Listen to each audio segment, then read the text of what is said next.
congratulations. Thank you. I mean, insane. You guys are both insane in this. When I think of The Little Mermaid, I think of that iconic sound. What was it like for you performing that? Like, I would love to know, Halle, like the nerves behind it, the conversations you were having about that specific sound, how many takes you did. Yeah, it was very surreal for me to be able to film specifically that melody line that's been so iconic to so many of us for so long. I was really excited to kind of make it my own, but also honor the work that Jodie Benson did, who was just incredible, and just happy to be a part of it, honestly.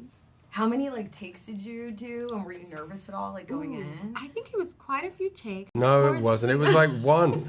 It was none. I remember. Really? You basically, I swear you did it in like one. Okay. Maybe it was. Maybe It was perfect straight away. I remember. Thank you. But, yeah, I think it was something like that. Were you nervous? Like, were you practicing it at home? And is that like the moment where you were like, oh my God, I'm playing The Little Mermaid? Oh yeah, that was a big staple. I felt like I had big shoes to fill with, especially the music of the film is so beautiful, and I just wanted to do that justice. Yeah. Yeah, well, you definitely did. Thank you. And of course, she makes that sound, you know, to give up her voice. And a lot of the Little Mermaid's and Ariel's acting is silent. Like, a lot of what you have to do is silent. Did you work with a movement coach at all? And like, how did you convey emotion through your body, and what was that like for you guys? Yeah, well, we had amazing a team of choreographers. Tara and Joey were just absolutely amazing, and they helped us a lot when it came to things like that. And then just with my facials, I had to really find the deeper meaning of what Ariel was feeling in those certain moments, and what it would feel like to no longer have this voice, but have this desperate longing still for this future, for this person. So it was a lot to navigate, and I'm happy to do it. Yeah. Did you channel, or like, what were you thinking of as you were like doing certain things? Like, did you rely on something like a mantra that you were saying to yourself as you were silent acting? Yeah, I think I just really tried my best to put myself in Ariel's mindset, and put myself in the mindset of being away from everything I knew, and suddenly thrown into this new world, and what that would feel like, how scary, how exciting, how everything would feel. So I just tried to play that.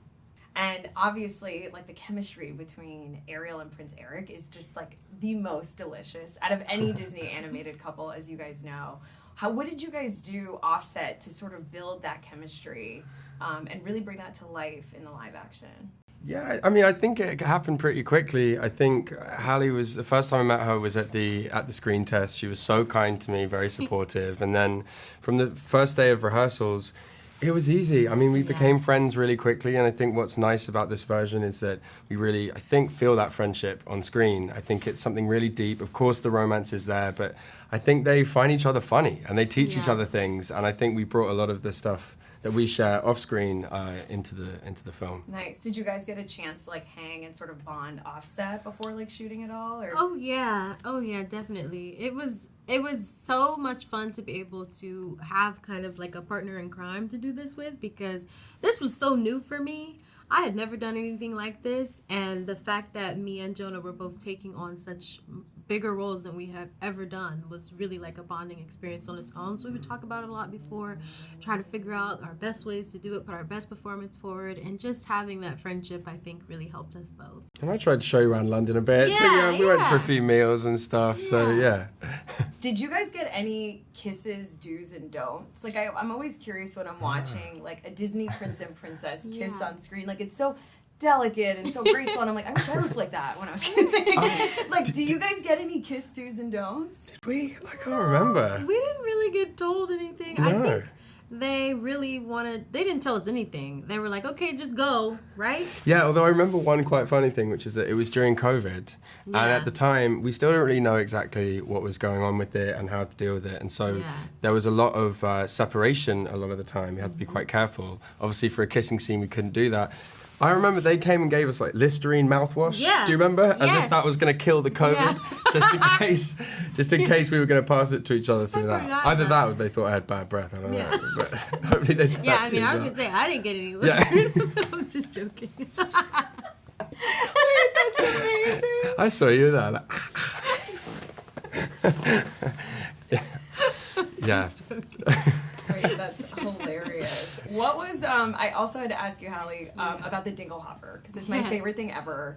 What is it like for you to like look at forks now? Like, did you like play with the fork before coming to set? You know, like what is that experience like for you now? Yeah, I love looking at forks now. What? It's kind of weird that you can't look at them the same way. My mum said this last night, having seen it. We went back and she was like looking at this fork. I was like, Mum, what are you doing? It's just a fork. Like, relax. Yeah, it definitely changes the way you see forks, for sure. You can't live in that world unless you become a human yourself. Is that even possible? That's what I live for. Melissa McCarthy. Like, I walked out of that theater and I was like, Melissa McCarthy as Ursula. Congratulations. Thank you. Wow. Like, you stayed true to the character, but you made it your own. There's a line that you say when Ariel gets her legs and she swims to the surface that I like almost peed my pants. Talk to me about, like, infusing your humor and ad-libbing. Like, did you do any of that? Did you come up with that line? A little, the Lord of Stupid Little Feet. Yeah, that I threw in. I just thought it was funny, and the guys, like Rob and John, thought it was funny, so we kept it in. I was like, it seems pretty snarky of her as she's like kind of drowning to throw a jab at her, but it felt dishy and right. There's like a couple things, but everything else was really in the recipe, and I just like followed along delightfully, but it was so fun. Oh my God, you could tell how much fun you're having. Yeah. Did that just come to you in the moment, or were you thinking like stupid little feet? Like, did No, I think it was in a rehearsal where we were singing it and we were recording it for me to like kind of practice with, and I think I threw it in there. And it made John laugh, so I was like, maybe I'll keep saying that. It's so good. The scene of Poor Unfortunate Souls, I like fist pumped after seeing it last night. God. I was like, oh my goodness, just the animation, like everything came together so well. Yeah. What was it like shooting that underwater? And what, I wanted to know, Melissa, like, were you wearing tentacles? Were you sitting? Were you standing? Were you in front of a green screen? None of it was underwater. Okay. I was never in water. Got it. But it was just amazing that they digitized the hair, and we were always in these kind of all different rigs. If you were swimming one way, it was in one kind of rig where you were like horizontal and you moved along with like 7 people kind of pushing you in like a giant baby stroller of sorts. And then if you're spinning, it was one, or if I was up in wires on another, if I had to be flipping. But we just kind of did it. They're so masterful, John and Rob, with what they do, and the choreographers and the stunts and the dancers. We just took it little section by little section. So when I'm sliding down something or flipping over or you're going into the abyss, we're all doing it for the most part. There's there's little times where, of course, I can't crawl across the wall. I'm not really an octopus. That would take over and they would be my tentacles. But it was wild. I had 8 dancers with huge tentacles that as I moved with me. It was wild. You had 8 dancers as your tentacles? Holding tentacles. So everyone could kind of feel, and like if Triton was up higher, like they would have Javier up higher, and we were like, they wanted us to feel the space. It was really amazing. Well, you both are so incredible in it. I mean, Javier is King Triton. I was just thinking about how you have to have such a certain type of build to play like King Triton. And I was like, did you train for that, like physically or anything? Just the arms. Just the arms, thank God. Because one of the things I said to Rob and Johnny is like, don't make me go bird. How do you say bird? Bare-chested, yes. Bare-chested, yeah. Sin camisa. Yeah, sin camisa. I'm 52. Please, I'm not Brad Pitt. Or you work digitally on it, or you work a lot digitally on it, and you put like a good 6-pack. And they said, no, that's way too expensive. We put an armor. So did you actually work out? A lot of arms. That's so funny. You get to eat whatever you want, and then you're just like pumping iron. But I was eating a lot because that won't be seen, but the arms. That's amazing. One thing I really love about these Disney movies, in general, I don't know if you guys had to do this, but for most of these movies, you have to audition with a song that's not a Disney song, and you have to Disney-fy it. Did you guys have to do that at all? No. You didn't have to do that. I will never get the job. No, I never, ever get the job at all. What was your audition process like then? I went after trying desperately to get a meeting with Rob. And I was like, I'm perfectly fine. I know he's going to say no, but I knew that if I didn't try, I would regret it forever. Because I'm sure I was nowhere even toward the bottom of his list. I'm sure, I was like, why would he be thinking of me for this? I'm not a singer. And he very nicely agreed to meet me. We had a great lunch, and I think we really kind of had the same feeling about how to play her and talk about kind of her loneliness and all of those things. So delightfully, for some reason, I conned him into it. So you really thought that you were like at the bottom of the list? No, I didn't think I was on the list, and I don't think I was. I just don't think I'm in that category for to do a song like that, and because I associated with a musician will get this. Are you so proud of yourself? Like, how did you feel after watching that scene last night at the premiere? I am proud of myself because I was really nervous about it. And so to go through with it, I was glad that I was like, I'm 52 as well. That's why we're brothers. We are twins. Yes. That we can, that I can still push myself and be like, it's okay. Do something scary. It's fine. Javier, I know for you, I was reading that you described this as like a very Shakespearean role. And for me, Little Mermaid meant so much. It was the first movie I ever saw in theaters. Oh, wow. And I'm very close to my father. And so I got really teary-eyed at the end of the film because to me, at the core, this is a father-daughter story. Yeah. What was your daughter's reaction to you playing King? She hasn't seen it yet, so I can wait for her to see it. And my son, my 12-year-old boy and my 10-year-old girl. It's going to be a big moment for me. Yeah. Does she know that you're playing King Troy? And does she know the story of the Little Mermaid? And she was in the rehearsals back in the day when it was before the pandemic. And then after the pandemic and while shooting, visits were not allowed to go on set because of the COVID rules. So she hasn't seen anything. It's going to be a big revelation to see that. Wow. Did she say anything to you when she was there with you about Well, it? the first time she heard I was going to be in the movie, she asked me if I was going to play Ariel. Which I want to see that movie really badly. I really do. I said, no, I'm all for that. Come on, Disney. Come on. Something about you seems different. I can't quite figure it out. She got legs, you idiot. Can we talk about the fact that, like, the animals and creatures in Disney movies are just, like, the unsung heroes?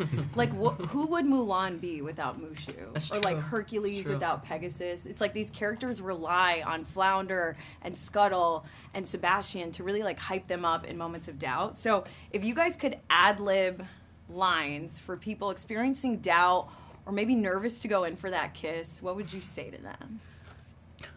I don't know. There's a That whole was song such a about hard it. It's pivot. like- That was yeah, such I was a like, crazy whoa. pivot. No, but I was like, you're right there, but what? I would say, you know what? Just you have no, I mean, like look at you. You have nothing else to lose. I don't know what I'm talking about. We're ad-libbing. So it's like I'm assuming that if someone needs to go in for, I'm just like, you know what are you doing? What else are you doing? You know what I mean? Like just take a shot and you'll know. Yeah, I guess it depends on who we're talking to. It would just be like anyone, and as like a Disney sort of that ancillary character, that's like the hype man. Like, Well, what in advice my would you character, give? the thing about Flounder is that I know I would tell people, it's important to take risks, but also like my character Flounder, he's not really a risk taker. You're risk averse. Yes. Yeah. He's a hypochondriac. Yeah. Yes. Yeah, I don't know. I mean, Sebastian wrote a whole song about it. He's like pretty versed in just kiss the girl. Like Kiss the Girl was so funny. You guys did such a good job on yeah, that, and thank just the music in The Little Mermaid's so good. What was your reaction to you guys seeing your voices coming out of these creatures on screen? Like the first time you saw your character on screen. For me, it was weird, especially because I believe I was 12 or I just turned 13 at the time of filming. So I could kind of hear myself, but at the same time, that feeling of, hearing yourself, it's always a weird feeling. Kind of wasn't as much there just because I couldn't really recognize my own voice that much just because it changed quite a bit. Or at least I like to think that it changed. Yeah. What about for you guys? What was your first reaction seeing your voice come out of a bird and a crab on screen? I mean, so cool. So I mean, literally, so cool. As with any time, like you kind of see yourself, but especially as Scuttle. I mean, you're reintroduced to a whole new character in your life in general. So and you're a part of it. So it's very cool.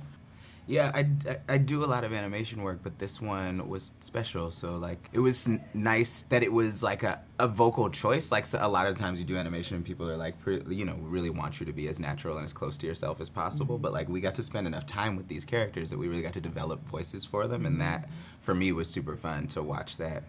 To get to like, it was easier for me to be like, that's Sebastian, not me. You know? Right. And I know that you actually put so much research into this role, more than you have for any other role in your life. You went to Trinidad, you went to Jamaica. Lin-Manuel Miranda's son is named Sebastian, and you were playing Sebastian, so no pressure. Yeah. I wanted to know, like, how does Daveed Diggs feel about crabs? Like, do you eat crabs? Do you like crabs? Like, Yeah, I find them delicious. What is the experience when you look at a crab now? Still delicious, mostly. But I was just I was in Mexico and I was walking on a beach and there were a bunch of little like hermit crabs there, sort of like running across the beach. And this was like pretty recently, like after we had sort of started thinking about the film coming out. I remember seeing them and just being like, oh yeah, watching them move sideways and be like, oh man, I felt like a deeper kinship to them. But I still eat crabs. That's so beautiful. Yeah, I felt a deep connection to. But then I just ate a whole crab. Yeah. No. And then a bird came along and snatched it. I know, I was right? like, there it is. That's yeah. Your rap scene was like so good. Oh. And then Jacob, I wanted to ask you, because you voiced Luca in Pixar, so you went from being like a sea monster to like a fish. Yeah, I'm devolving, I guess. Yeah. What do you think Luca would say to Ariel if they ever met? Ooh, that's really. I mean, I guess they do have quite a bit in common since they both want to kind of experience the I guess the human world.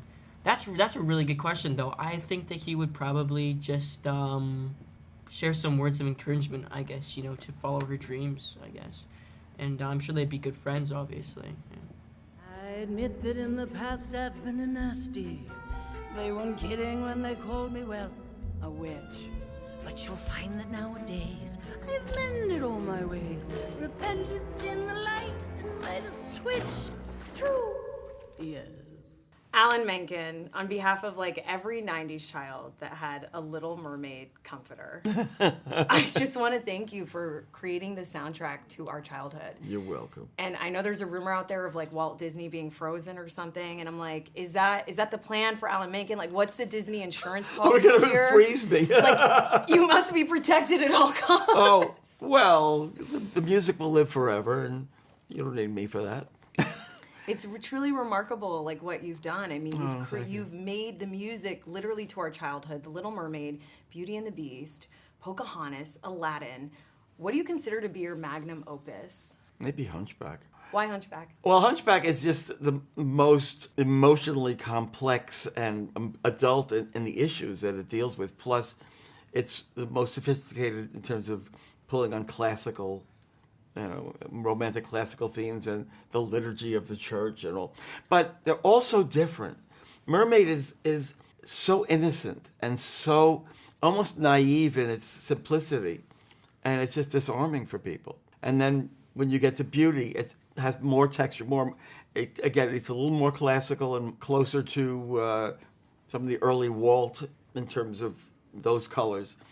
When you get to Aladdin is really draws on a spoof of the Hollywood view of the mysterious East. And so we pull on those kind of colors in Harlem jazz and all those influences that I think that made it much more fun than if it had just been, literal. Pocahontas is probably the most literal of the scores. Hunchback has a literalness to it, but it pulls on so many themes: the liturgy of the church, the gypsy, Romany, the romantic classical music, all of those elements in there. Then you get to Hercules. Hercules is pure gospel. And so all of those different... Enchanted was a most fun spoof of all the different Disney styles, telling the story of this animated ingenue who's thrown into our world and all the stuff that ensues from that. And then Tangled is kind of almost folk rock in a way, so they all have their own places. So it's hard for me to really, and then of course there's Home on the Range, the classic Home on the Range, which was, a lot of country music. And It's remarkable how you're able to dip in all those genres, and I love that Hunchback was the first thing that came to your mind, because it is very grandiose in that way, like dun dun like it's crazy. And then we get to Grace. Yeah. Morning.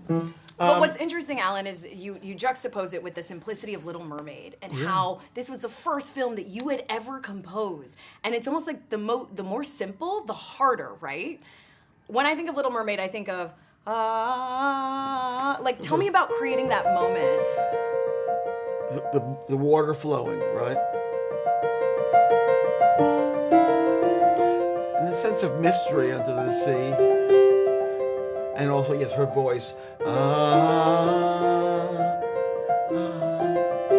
then, of course, look at this stuff. And then you're getting a normal teenage girl going, look at stuff, isn't it neat? Wouldn't you think my collection's complete? Wouldn't you think I'm the girl? That combination is just, you know, I mean, Howard was such an amazing collaborator. I know.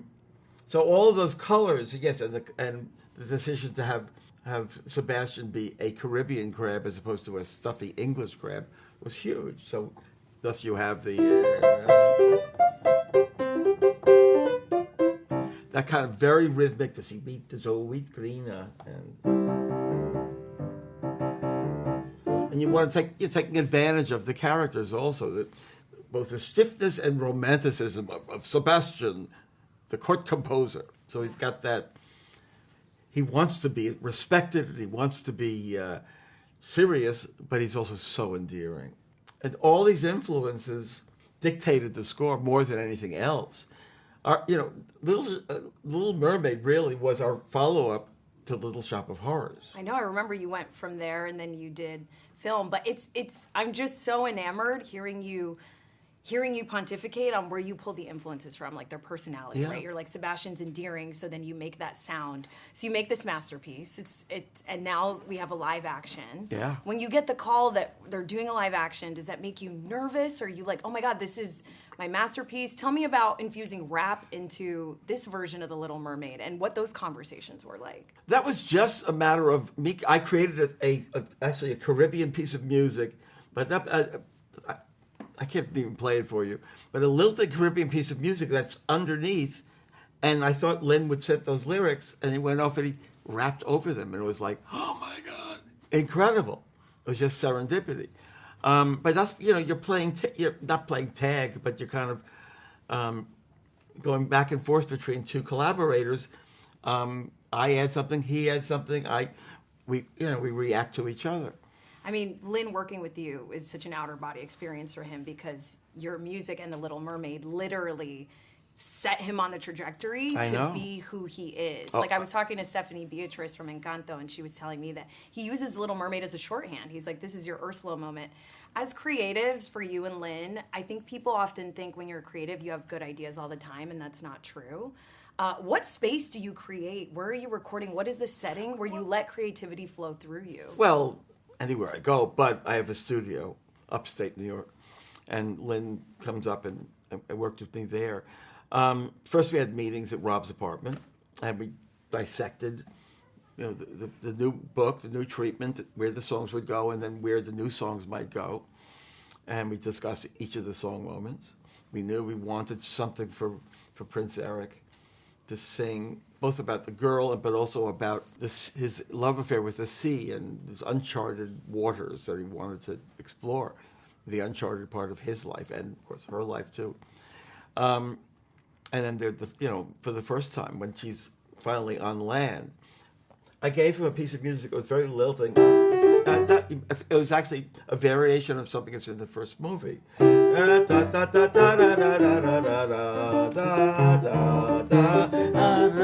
And he said, can we do a 2 against a 3?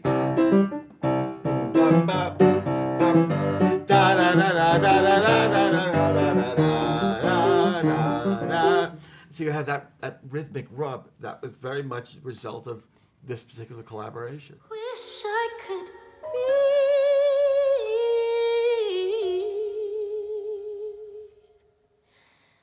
part of that world.